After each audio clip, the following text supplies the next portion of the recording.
Você já ficou se perguntando por que determinado story seu teve muito menos visualizações do que de costume, ou uma foto menos likes, ou ficou incansavelmente atualizando, dando refresh em uma publicação sua para aparecer o primeiro comentário se perguntando: será que ninguém gosta mais de mim? Será que esqueceram de mim? Ou ainda teve um questionamento do tipo: eu assisto a esse conteúdo, mas eu realmente gosto dele, ou eu só estou assistindo porque o algoritmo, que na verdade é um sistema de recomendação automatizado, me sugeriu. Tem pipocado por aí, tanto em estudos acadêmicos quanto nas próprias redes sociais, plataformas digitais, um termo para definir essa nossa relação, às vezes um pouco conturbada com os algoritmos, que é a ansiedade algorítmica. Difícil de falar e um conceito também um pouco difuso e difícil de classificar, mas ele mais ou menos está tentando abranger essa nossa relação com o algoritmo e ele evoca uma pergunta: será que o algoritmo tem a capacidade de nos adoecer? Eu fui conversar com alguns especialistas que pesquisam de fato a nossa relação com as tecnologias, com as redes sociais, e eles falaram que sim. Em 2021, a influenciadora brasileira Nathalie Neri, ela fez um vídeo chamado "O algoritmo vai matar o influenciador?", vai matar o produtor de conteúdo? E eu fui conversar com ela para tentar entender se vai matar mesmo e o que ela quer dizer com matar o produtor de conteúdo. Quando eu falei sobre isso, né, eu estava sendo exagerado, porque a gente vive num mundo de exageros, em que a gente precisa chamar a atenção do usuário comum das redes sociais ou até de outros criadores, e o sentimento de morte quando você perde a paixão pelo seu trabalho e o interesse em se dedicar e desenvolver cada vez mais uma comunidade é desesperador por ser fundamental para a gente continuar criando conteúdo. A mudança para o criador de conteúdo ela é extremamente natural, mas ela tem que ser feita de uma forma minimamente controlável e controlada, né?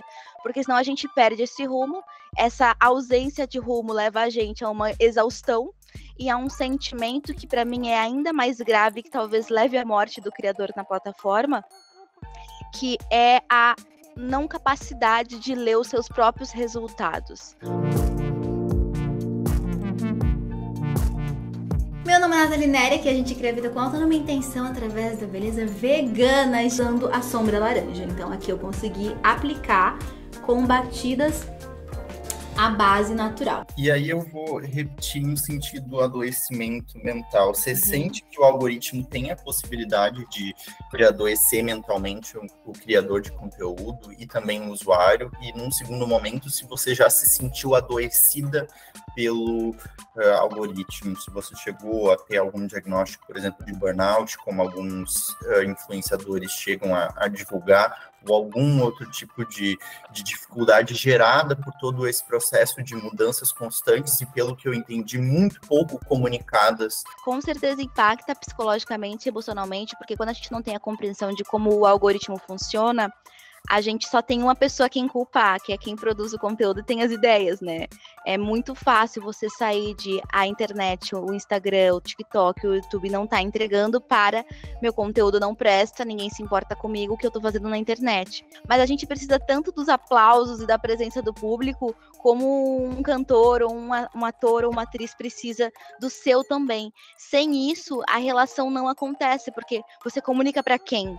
Você ensina o quê? Você compartilha e aprende com quem, né? E eu acho que a gente está falando de mudança de algoritmo e como isso atrapalha na produção, mas na verdade a tradução mais simples é: o algoritmo te afasta da sua audiência, ele te afasta de pessoas.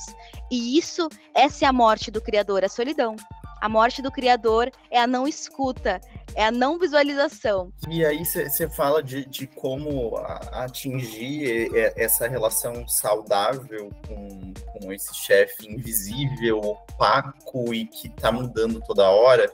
E aí eu vou te perguntar como é que você pavimentou, como é que foi esse caminho, a pavimentação desse caminho para você chegar nesse lugar que você fala, não, eu tô num outro momento, eu consigo ter uma relação saudável com ele, e pergunto quando é que foi que você percebeu, não, cara, eu gosto mesmo de produzir conteúdo, que eu preciso só de limites. O que me ajudou muito a entender o meu lugar na internet foi ter a frieza de entender o que é a internet hoje. A internet é uma ferramenta fundamental, principalmente quando você fala de minorias sociais, pessoas negras, LGBTs, indígenas, PCDs, quando você fala de corpos gordos, como quando você fala de sexualidades, identidades de gênero. É um lugar em que você comunica, é um lugar em que você educa e é um lugar que você transforma até certa medida. A transformação, ela nunca vai finalizar na internet. Eu fiquei durante muito tempo tentando equilibrar esses dois lados. Como é que eu comunico o que eu acredito de uma forma saudável para que eu possa continuar comunicando. E eu acho que encontrei esse lugar depois de uma exaustão, né, mental muito grande, de imaginar essas possibilidades. Então, hoje em dia, eu sinto que eu tenho esse lugar de maturidade. Não sei se foi a maturidade, não sei se foi a terapia, não sei se foi os dois, não sei se foi o tempo, mas eu descobri que eu gostava de criar conteúdo no auge de um burnout, em que eu cheguei à exaustão e a máxima entrega, e eu só chorava, e eu não conseguia mais agir, eu não conseguia mais fazer nada. E aí eu conversei com a Vitória, que tá aqui, com a minha equipe, e falei, eu vou precisar parar 1 mês.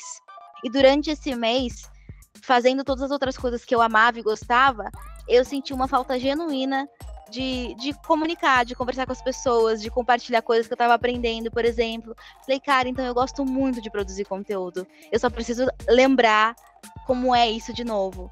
E conseguir chegar nesse lugar de prazer também. Então, hoje em dia, a minha última ferramenta de saúde mental na internet é não me submeter.